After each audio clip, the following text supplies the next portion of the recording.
Who's got it better than us? Your home for the best sports coverage in Utah. You're listening to Jake Scott and Ben Anderson on 97.5 The KSL Sports Zone. Jake and Ben, 97.5 The KSL Sports Zone. We are live at Peach Doors and Windows, 2940 South, 300 West. Come on down and see us or find them online, peachbuildingproducts.com. All right, let's get out to the Zone phone. Welcome in Mike Smith. You can catch him on Utah Jazz pre-half and post-game shows. What's going on, Mike? Hi, Ben. How are you? I'm doing terrific. Interesting game last night. Interesting two-game set for the Jazz, getting crushed in L.A. and then bouncing back last night and playing so well. My question has been, Mike, and you've been a part of this, I think some teams quit on that last game before the All-Star break because they're excited to go on vacation more so than they are to compete in the second half in Salt Lake City. But I also thought the Jazz just played really well. What did you see? A little of both. But, yeah, was that the Lakers' last game before the All-Star break? Yeah, it was. Yeah, they're on break now. They didn't have to play tonight. Well, that's not fair. So their games got postponed in L.A. because of, the fires, so they added a game to us. You're right. That's why we're there tonight against the Clippers. Great for the fans, but to those of us who made All-Star break plans like 2 months ago, not so great. But I'm with you. Not sure if the Lakers quit so much. They certainly quit mid-third quarter. I'll give you that. You're spot on there. But they had every intention of winning.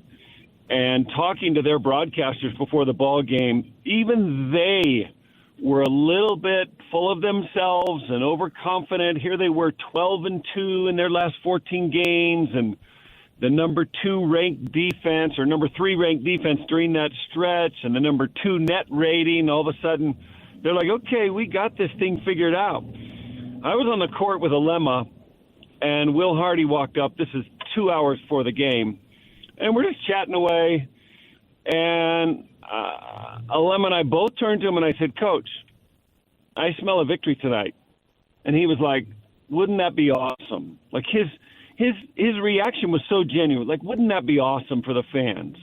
Wouldn't that be awesome for my guys? The way he referred to them, my kids, my guys, because they've been working so hard. They're all in. They bought into everything I'm teaching them.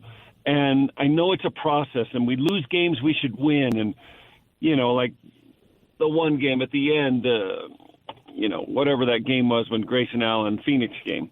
Sure. And like we just said, like I can feel it. I can feel it. Tonight's the night. And so you are right when you say they played really well.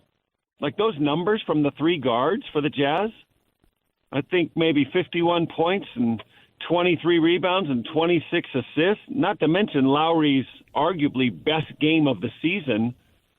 That was all real stuff, and it felt good, and I was kind of happy to be a part of it.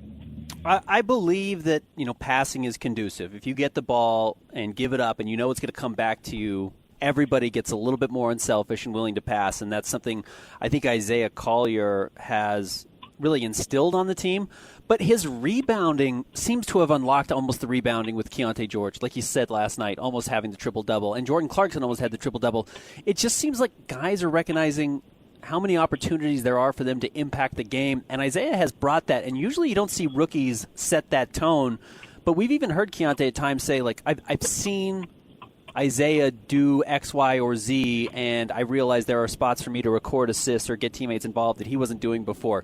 Can a point guard or anybody who is playing unselfishly and really filling the stat sheet that way inspire others around him to do the same? I think so. And in this case, it's like the perfect storm, right? Because Keyonte, let's just say not a natural point guard, only because he hasn't played the position. It's not to say he couldn't be or couldn't have been in his youth. He just really never did it. And here's Isaiah, who's just a physical marvel, right, in a different way. He's fast, he's strong, he's tough, like exceptionally fast, north and south. And he's been given this opportunity and the reins, like, to go make mistakes. And the mistakes are getting fewer while he's playing faster. And that is like a curve on the graph. Like, a slope I like. right? You're playing faster, you're taking more chances, and you're making fewer mistakes. I mentioned the 26 assists last night between the three of those guys. They only had 6 turnovers. Like, that's incredible compared to what was happening early in the season. I know Isaiah wasn't playing much then, but those are all good trends.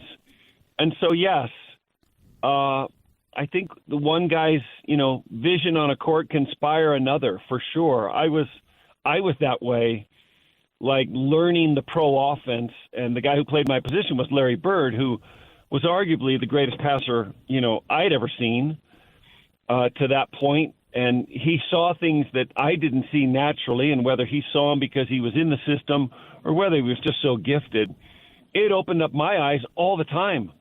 I was like, oh, okay, when I curl off that screen, and basically, Ben, back then, it's remedial basketball. We posted up and we did down screens for 15-foot jump shots. It's just so different. We passed the ball, but no, we didn't have plays. We'd call one play was called down. Another play was post Kevin, post Larry, post Robert. Those were our calls. It's like unbelievable. But I would watch him come off certain circumstances and where he would see the openings to Parrish or McHale or his own play after a fake. And I was like, holy crap, I never thought of that. And those things opened up to me. So I think that can happen with the Jazz backcourt, and I think we're watching it happen. Mike, I know you're short on time, so quickly, I do want to ask you about Isaiah Collier's ability to be a starting point guard in today's NBA. He's not yet a great shooter. He doesn't have the size of some of the elite point guards in the NBA, but he does have a lot of terrific tools. Does he have the ability to be that? Can he be the long-term answer for the Jazz at that position? I didn't know, early on. I would say I'm leaning more towards yes now. And, if that's the case, then what a find. What a job choosing that guy at 29.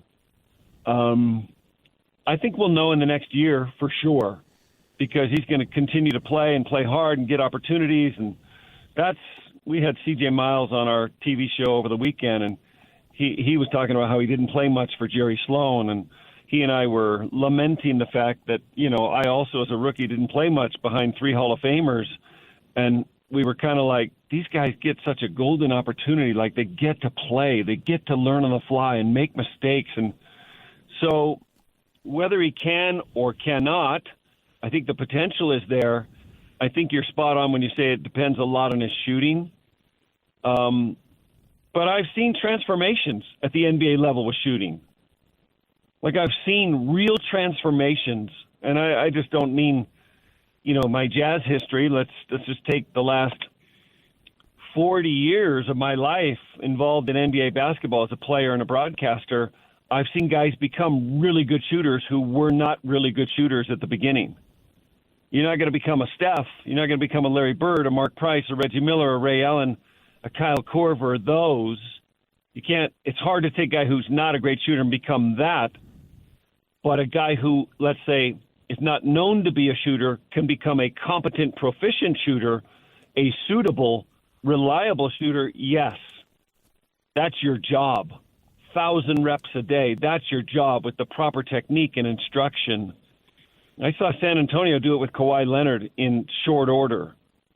And I never thought he'd be a three-point shooter with long arms and enormous hands and a very high, wristy release.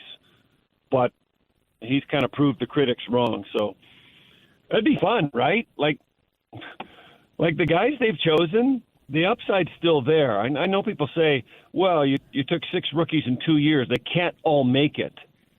Well, yeah, you can't all pay them a max salary, for one. When those times come, that's probably not doable. But, gosh, if you find 3 of the 6 that are keepers and become either starters or your top 7 or 8 players, then you've done really well. Catch him tonight as the Utah Jazz take on the Los Angeles Clippers before heading off to the All-Star break. It is Mike Smith. Mike, great stuff. Thanks for jumping on. Ben, you're the best. I'll see you there.